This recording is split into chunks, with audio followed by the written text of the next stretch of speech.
Welcome back to Behind the Caution Tape. I'm your host, CrashLit. A lot to talk about with USC athletics last week, a lot coming up this week. Obviously, football's football got their bowl game, fall sports are winding down. And like I said, there's still a lot to go on, especially with basketball really ramping up at this point. Before you get into all of it, be sure to follow me on social media at CrashLit on Instagram and X. By following those pages, you can see when episodes are posted, what special guests I got coming out, and what other exciting news regarding what games I'll be at, and just everything regarding the podcast will be. Like last week on Thursday, last week I had my interview with Jose Mota get published, and then this week I'm super excited to announce that Courtney Conlog will join me on Behind the Caution Tape. So that interview will be posted this Thursday. So really trying to get a lot of cool guests on, even if they aren't necessarily have ties to USC, just whether they're just really just influential in the sports world, I think is really an exciting opportunity. So I think that's really what I'm going for, some of these guests that I've got on. So be sure to keep an eye out for that episode with Courtney this week. So, and be sure to also follow the podcast on all platforms. You should be everywhere, especially Apple, Spotify. And we also have a video version on my YouTube channel at CrashLit. So be sure to check that out as well. So let's now get into football, which last week signed the #1 recruiting class, which is highlighted by tight end Mark Bowman from Maude, among others. And really the thing that stands out to me about this recruiting class, with USC having it for the first time, I believe, since 2006, is just how heavy it is on recruiting Southern California.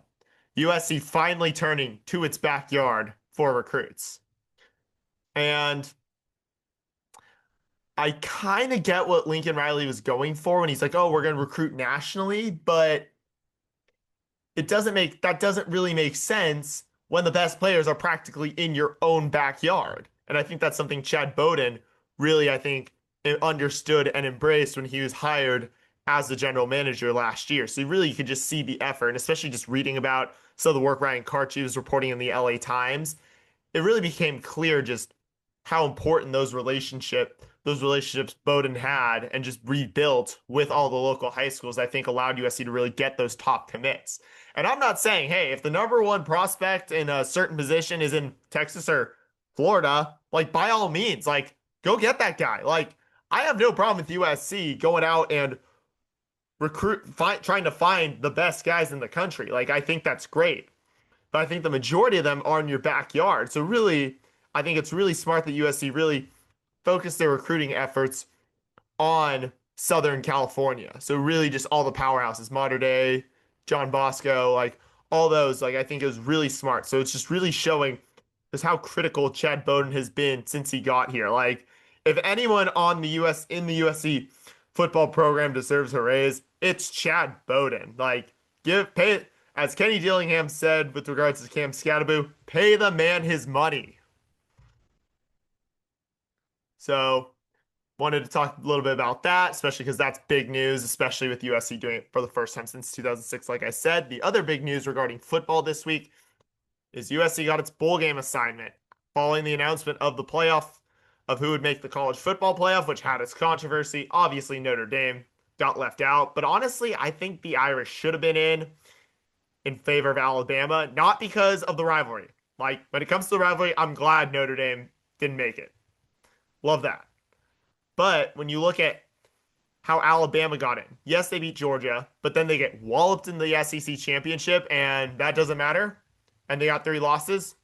USC had 2 losses, got walloped by Utah, and committee thought it was fine to bump Ohio State in. Granted, it was only 4 teams at the time, but feels like that exact same scenario. So it feels like a little bit of a slap in the face to USC. But anyways, just wanted to just barely why I'm a little upset with the committee right now. Besides, Hunter Yurachek, of course, ruining 6-7. Not sure everyone knows about that or cares, but yeah, just kind of, but yeah, that's just my one kind of why I'm a little frustrated with Alabama getting in, is because of how USC got left out kind of under similar circumstances in 2022 when Caleb Williams was here. But on to it, USC is into the Alamo Bowl. They'll face TCU, who finished 8-4 on the year. Trojans also will finish 16th in the final CFP rankings. So we'll see where they wind up in the final AP and coaches poll after all the bowl games. And I know everyone's thinking, oh, it would be BYU, especially considering the Cougars did lose to Texas Tech in the Big 12 game.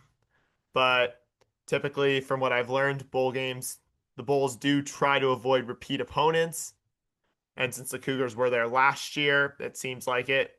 And then obviously the Big 12 has had a couple of teams, notably bowl eligible teams, two bowl eligible teams, Iowa State and Kansas State withdraw. So that limits your pool right there. So, but still, I think it's going to be a good matchup.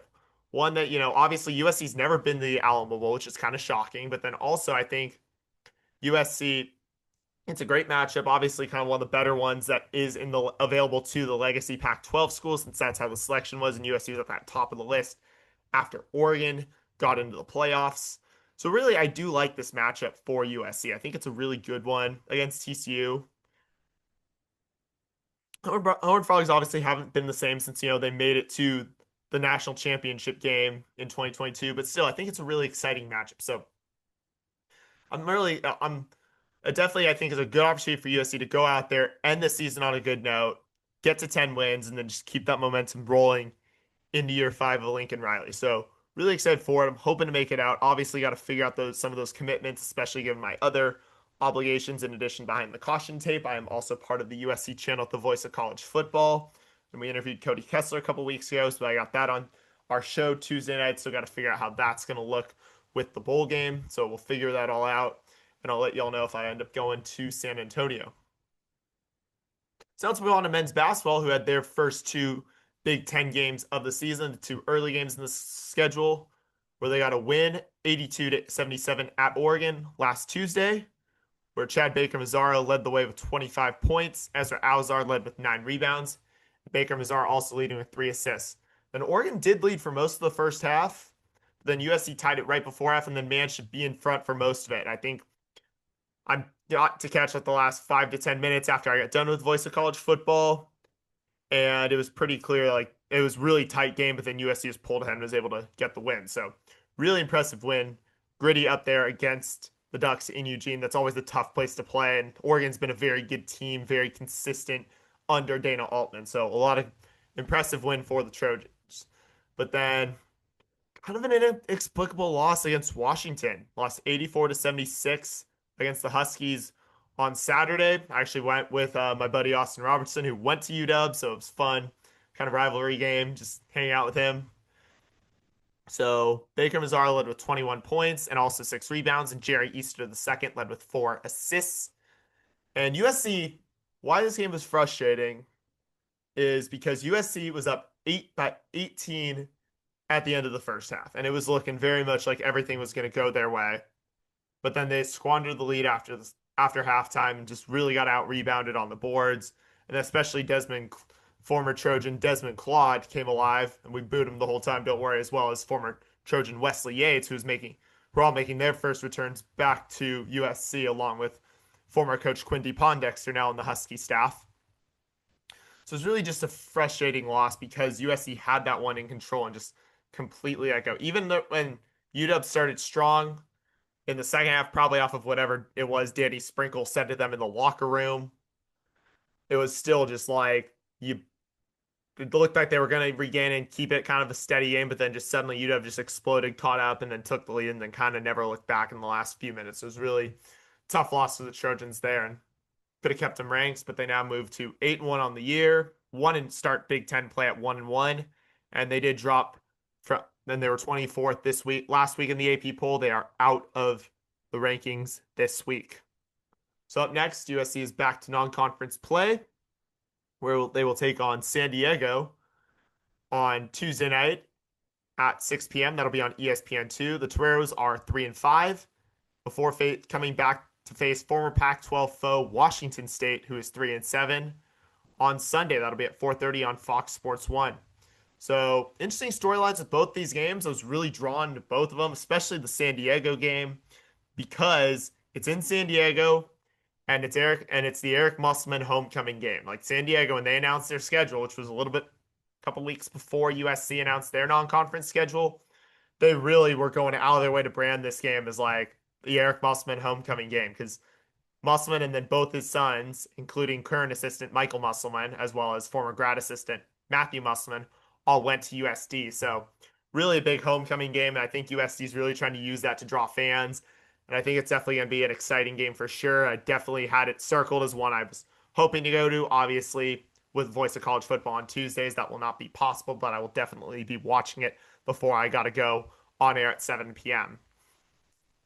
And then as for Washington State, their former Pac-12 foe, like I said, not off to a great start this year in David Riley's second season, but still definitely an interesting one. Interesting to see how the Cougars play, especially with how the Pac-12 fell apart, but then also they're trying to rebuild it this year. So do they get any momentum going into it? So going to be really interesting, both really interesting games. Hoping to catch Sunday's game. We'll have to see how it all goes, but still very excited for them both. Now let's move to women's basketball, who got a 79 to 33 win against St. Mary's at Galen Center last Tuesday. London Jones led with 17 points, Kara Dunn led with 5 rebounds, and Jazzy Davidson led with 5 assists. While the first quarter was close, it was just USC the rest, all USC the rest of the way. USC really turned it on and did not look back. Then they got a 59 to 50 win against Washington yesterday night. Davidson led with 22 points, as well as led with 12 rebounds and 4 assists. And this game was definitely interesting for sure because USC started really, well, both teams started really poorly. It was maybe the lowest scoring quarter I've seen ever in a college basketball game. It was 8-4 Washington after the first quarter. And then USC tied it up at 22 apiece at halftime. And then they kind of slowly took control through the last two quarters of the game to ultimately win 59 to 50. But then they definitely did in their first Big Ten game. They ruined former Trojan Avery Howell's return to Galen Center. And then also big congratulations to head coach Lindsey Gottlieb for securing her 100th win as the head coach of USC. So big congrats to Coach Gottlieb. I think she's done a terrific job really turning this program around and just getting all the players to buy in. And like I've said before, I think two players who have since now graduated the program, but were with her for first 4 years of it, who really helped set the foundation, were both Rhea Marshall and Clarice Akunwafo. And why I give them a ton of credit was they bought into her vision and they were committed to Mark Track, the previous coach, and stayed committed to Gottlieb and USC even after Track retired. So just their belief in what she sold them on, I think just shows that they were like the true leaders in that room for all 4 of their years there in that locker room there. So really impressive, and I'm really excited to see what the foundation is. Obviously, I mean, we'll see what happens with Juju Watkins not playing this year, but definitely excited for next year as well. But also even this year, I think can still be a really exciting year, especially that's what that win against Washington told us. So really excited for what's to come, especially in the next few weeks. Before I get to that, thanks again to Woohoo Sue for inviting me courtside at the last minute. Really always fun sitting with you there and cheering on the team, being right next to the bench there. So don't want to give that shout out. So USC now sits at 7-2 on the season, and they start Big Ten play 1-0, and they have moved and they held steady at number 16 in the AP poll this week. So up next, they got one game this week, and it's against the current number one team in the country, the UConn Huskies. It'll be on Saturday at 2:30 p.m. on Fox. So obviously not only is it the second game in the home and home with the UConn, also marks the return of former Trojan Kaylee Heckel, who is obviously a very much a fan favorite for just the relentless effort she gave. I mean, gotta say it, K9, we miss you. I don't know what else to say, but we miss you, K9. Wish you nothing but the best, but I miss seeing you, just the effort you gave, just always throwing yourself on the floor, just really doing the dirty work, or just giving just 1,000% effort and just really doing a lot of stuff that doesn't show up in the box score. Like it didn't go unnoticed by fans last year, I believe, in my opinion. And that's why I think Kaylee Heckel is such a fan favorite of the Trojan family last season. So definitely miss her. Excited to see her play, but definitely not exactly happy she chose to go to UConn, especially with the reputation and just history of that program. 12 national championships under head coach Gino Ariema. So yeah, really excited for that game on Saturday, and should be a opportunity for USC to possibly get the most marquee win of the season against the number one team in the country. So women's volleyball, who entered. So before we get to that, did want to highlight the six players who made who got Big Ten awards for women's volleyball, which were London Weege, redshirt London Weege, outside hitter London Weege, and setter Reese Messer were named to the Big Ten All First Team. Leah Ford, Taylor Deckert, and Abigail Mullen, or Leah Ford and Taylor Deckert made the All Big Ten Second Team. Messer and Abigail Mullen were made the All Big Ten the Big Ten All Freshman Team. And Gala Trubant was named the USC's Big Ten Sportsmanship honoree for the second straight year. And then, so 6 honors there for honors for 6 players. And let's get into how the team did this week in the tournament. So USC hosted for the first time since 2018 and the first time in Brad Keller's tenure as head coach of the Trojans. So USC got a 3-0 win against Princeton, 25-19, 25-12, 25-13 on Thursday, with Weege leading the way with 12 kills, Megan Verbeest and Abigail Mullen having 3 aces each, Riley McGinnis leading with 5 blocks, Reese Messer 4 assists, and Gala Trubant had 13 digs. Even with Taylor Deckert out with an injury, USC was in control for most of the match, especially after the first set where they really just dominated the Tigers in sets 2 and 3. Then the second round, season unfortunately came to an end when USC lost to Cal Poly, night after the Mustangs upset 5th-seeded BYU. So Mullen led the way with 17 kills. Danny Thomas Nathan and Mullen had 2 aces each. Leah Ford led with 7 blocks. Messer led with 46 assists, and Taylor Deckert, who was back, had 13 digs. So just Cal Poly, just the way they played was super scrappy and aggressive. And while USC looked like they found a rhythm in sets 3 and 4, just the Mustangs were ready in set 5 and assumed it early and never looked back. And one thing that really hurt the team this week is they had a lot of missed serves, especially against Cal Poly, that definitely were some costly points. And definitely is unfortunate to see their season come to an end in the round of 32, especially just how much promise it was, how much I think the program really was hoping to try to use this game to break through into the Sweet 16, make the second weekend. And especially like Brad Keller told me this summer, like it was championship or bust when I interviewed him. And this is what he said exactly when I interviewed him this summer at the Big Ten Volleyball Media Days in Chicago. So I've said this a couple times. If we're not competing for national championships, then it's a failure. So yeah, like he said there, it's like it's championship or bust mentality is what he's going for. And definitely exiting in the round of 32, especially when you have that home court advantage. Definitely, I think I don't want to say the season was a failure because I think there was a lot of exciting moments, a lot of promise to it, a lot of exciting stuff heading into next year. But I think when the head coach explicitly says, or just basically implies that every year it's championship or bust, like you can kind of see like kind of what the mood was and kind of what the expectations were within the program, not just so much the external expectations possibly from fans and the media, but I think just even like just that quote right there just really I think sums up exactly kind of what they were really trying to go for. And I think while I definitely think it was a great season, but they definitely, I think, at least based on what Keller said, they definitely fell short of their expectations. So USC will finish the season with a 25-7 record, which is both which is the best record under Brad Keller in his 6 seasons there. But definitely, like I said, tough to see them exit in the second round for a 4th consecutive year.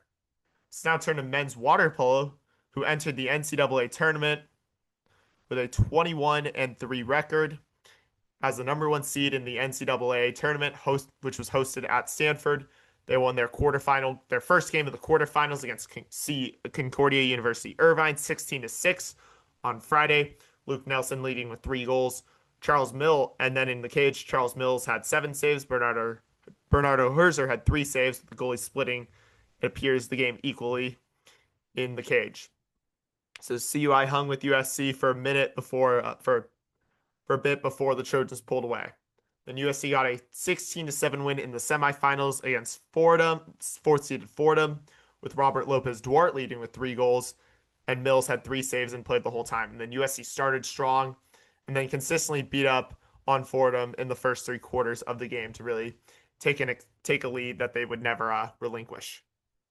And then on Sunday, USC lost against second seeded UCLA 11-10 in the final. So Jack Vort led with 3 goals. Mills had 7 saves, played the whole time. The game was back and forth the entire game,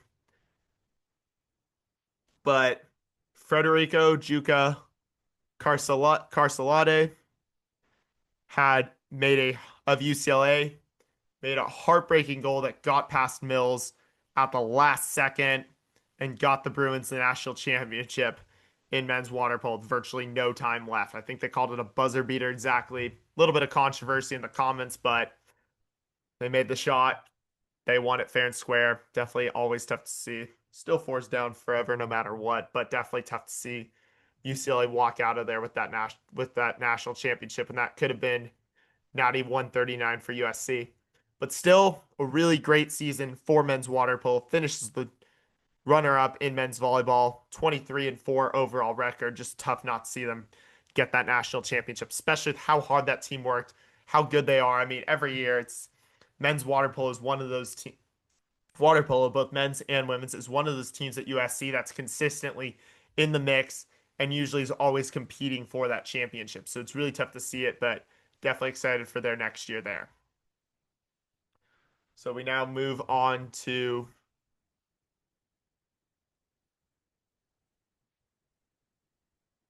a bit of news from soccer regarding Maribel Flores, who made the All North Region first team and was second team All American this year for the soccer team, especially even with just she was definitely a bright spot for this team, even as the season fell apart. Definitely even though USC does have the #1 recruiting class coming in, there definitely going to be some team questions that are going to need to be addressed, especially with as it stands right now, 3 players, 2 of them pretty notable, and three notable players have since announced transfers. Jaden Anderson and Tana Schornstein have both transferred to Purdue, whereas Faith George has announced that she will be transferring to Michigan State. So definitely a couple of tough transfers, especially with the way George and Anderson were key contributors for the team over the last couple of years. So really see how this team looks out heading into the 5th year under Jane Alukonis. So a couple more.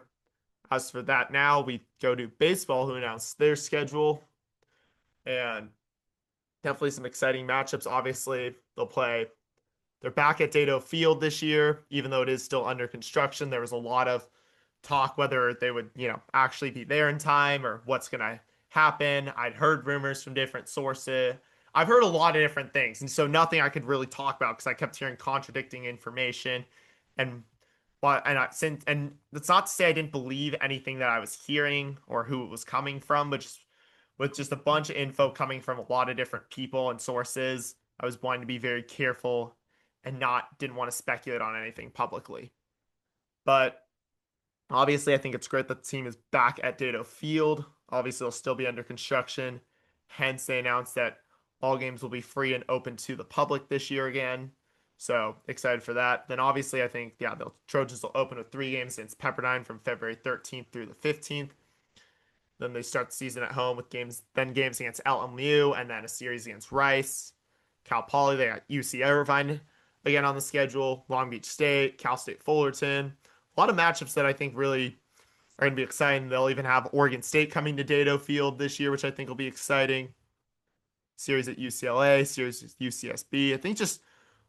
I love this baseball. They just always seem to have really good non-conference matchups, especially that are just local, relatively easy to go to. So I definitely want to come to what I can this year. Obviously, I'm just going to have to see how everything shakes out with how things are going and all that. As it stands right now, Tuesdays don't work for me. Obviously, that could change, but I don't want to commit to anything yet. The most I can promise is I will be there when I can.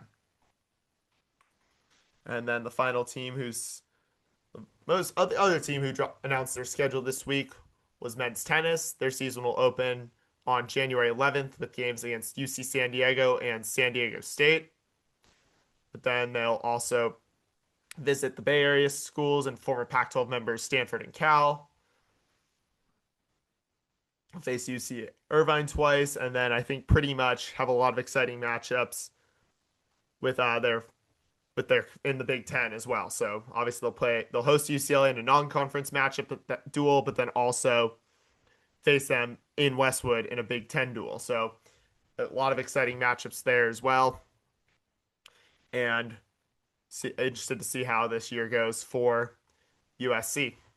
So did not get any questions from the Trojan family this week.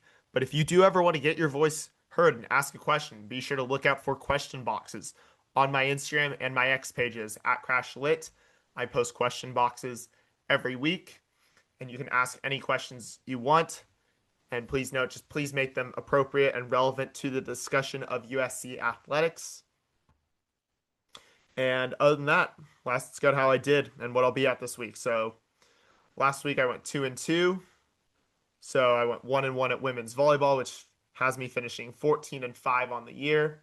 Then I went 0-1 at men's basketball, 1-0 at women's basketball. So I'm now 4-1 at men's basketball in the year and 2-1 at women's basketball. 31-9-1 on the school year. 340, 126, and 342, 128, and 1 all time. And right now, as it stands, I think my plans, I gotta just double check, make sure my schedule works out and what's going on, is I'm planning on trying to get to women's basketball on Saturday against UConn and men's basketball against Washington State on Sunday. So that's going to do it for us here on Behind the Caution Tape. Thank you again for tuning in. I'm excited for y'all to listen to the interview with Courtney Conlog. That'll be posted on Thursday. So be on the lookout for that. Be sure to subscribe to this podcast wherever you listen. You can also watch the video version on my YouTube channel at CrashLit. Be sure to follow me at CrashLit and look out for me at games. Happy to talk anything USC sports while I'm there. So until Thursday, I'll see y'all with Courtney. Fight on.